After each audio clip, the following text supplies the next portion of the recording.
Hello friends, Radhe Radhe. आज हम आपको एक इतनी सुंदर सी कथा सुनाते हैं जिसमें राम जी और कन्हैया जी दोनों की नटखट लीला का वर्णन किया हुआ है। और वो कथा आपको सुनाएगा मेरा बेटा अंश। राधे राधे फ्रेंड्स। और ये अपनी मुखारबिंद से आपको कथा का आनंद देगा, जिससे आपका हृदय अति प्रसन्नता से भर जाएगा। तो कथा सुनते हैं फ्रेंड्स। अगर फ्रेंड्स कोई गलती होए तो मुझे माफ़ कर देना, धन्यवाद। चलिए कथा स्टार्ट करते हैं। तो मित्रों, एक समय की बात है। कौशल्या माई अपने लल्ला राम को लेकर यशोदा माई से मिलने वृंदावन जाती है। तो वृंदावन पहुंच के अब इस दृश्य में कौशल्या माई और यशोदा माई आपस में वार्ता कर रही हैं। तो इस बीच कौशल्या माई अपने लल्ला राम को गोदी से उतार कर नीचे नंद भवन के आंगन में छोड़ देती हैं।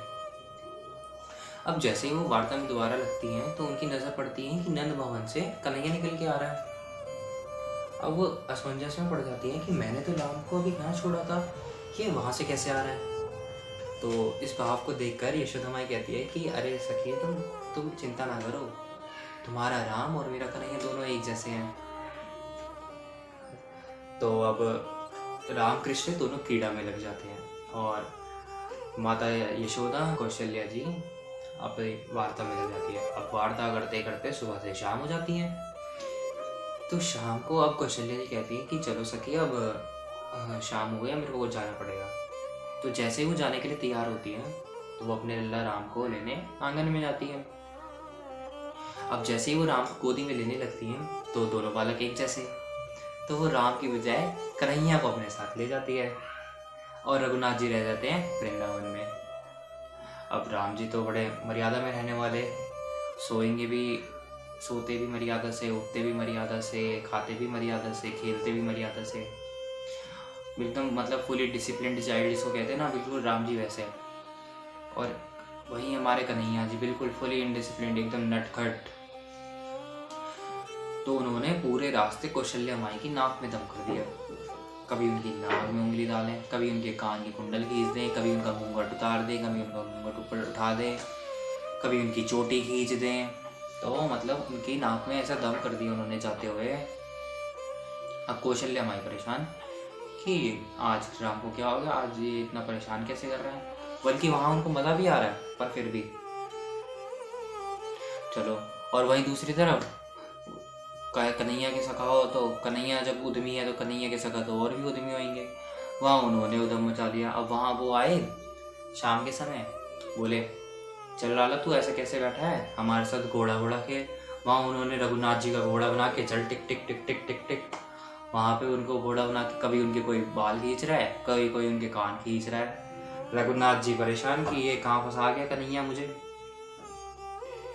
अब रात्रि हो गई, तो रात्रि में दशरथ जी के भोजन का समय हो गया। अब रघुनाथ जी जो थे दशरथ जी के साइड में बैठ के भोजन किया करते थे। तो दशरथ जी ने आवाज़ मारी कि आओ पुत्र रघुनाथ, हमारे साथ बैठ के भोजन करो। अब वहाँ तो आज कन्हैया गए हुए थे। अब कन्हैया की क्या आदत थी, कन्हैया तो नंद बाबा की गोदी में बैठे करते थे और राम जी उनके साइड में बैठ के भोजन किया करते थे। तो कन्हैया जी तो बार बार आके दशरथ जी की गोदी में बैठ जाएं। तो दशरथ जी भी अच्छा, मतलब दशरथ जी कहते कि कौशल्या, आज क्या हो गया राम को, आज इसको इतना प्रेम कैसे मर रहा है। तो कौशल्या कहती आज तो मैं खुद आश्चर्य में हूँ कि हमारे राम को हुआ क्या है। तो अब दशरथ जी खुश, मतलब बहुत प्रफुल्लित हो रहे थे कि आज राम को इतना प्रेम है। तो ठीक है, अब कन्हैया जी तो हमारे बहुत नटखट है, उनसे तो आराम से भोजन किया नहीं जाए। तो वो कभी लेके उनकी खीर उनके मुँह पे पोत दे हैं, कभी सब्जी लेके उनके कपड़े सान दे हैं, कभी रोटी लेके इधर गिर दे हैं, कभी रोटी लेके उधर गिर दे हैं। और वहाँ नंद बाबा बार बार राम जी को लेके इधर गोदी में बैठे, राम जी उधर के साइड में बैठ जाए कि नहीं, हमारे तो दूसरी थाली लगाओ, हम तो दूसरी थाली में खाएंगे, मर्यादा में रहते हैं। वहाँ सब चिंता में है कि हमारे लाला को नज़र तो नहीं लग गई, और वहाँ सब आश्चर्य करें कि ये रघुनाथ को हुआ क्या है। ठाकुर जी ने वहाँ राम जी के सारे शिष्टाचारी मित्रों की नाक में दम कर दिया, वहाँ उदम मचा के रख दिया, पूरा आतंक फैला दिया। अब कौशल्या जी ने और यशोदा माई ने दोनों ने अपने बात को व्यवहार किया। तो कौशल्या जी ने देखा कि ये जो बालक अभी यहाँ बैठा है, इसके नेत्रों में बहुत चंचलता है, कभी यहाँ देखता है कभी वहां देखता है। ये रघुनाथ की आदत तो नहीं है। मैंने वहां देखा था कि वहाँ जो यशोदा का नंदन और मेरा रघुनाथ दोनों एक जैसे हैं, कहीं मैं गलती से उनका लाला तो ना उठा लाई। तो बस इतनी सोची थी उन्होंने। जैसे तो फिर वो ये चेक करने के लिए आवाज मारती है कि कन्हैया, और जैसे ही वो आवाज मारती है कन्हैया की, ठाकुर जी तो हाँ मैया, अरे ये तो कन्हैया है, अरे आज तो नंद जी का लालो आ गया हमारे घर। और वहाँ यशोदा जी ने देखा कि आज लालो को क्या हो गया, नजर वजर तो ना लग गई। कभी उनकी नजर उतारे, कभी कुछ करे कभी कुछ करे, पर लाला तो बिल्कुल चुप एकदम माटी के मधुने की तरह बैठे रहे।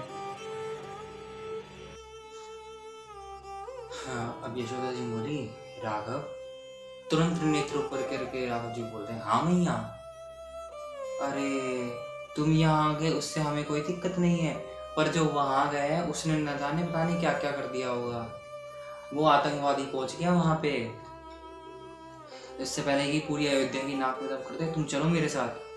तुरंत यशोदा जी ने राघव को गोदी में उठाया और उधर अयोध्या के लिए चल दी।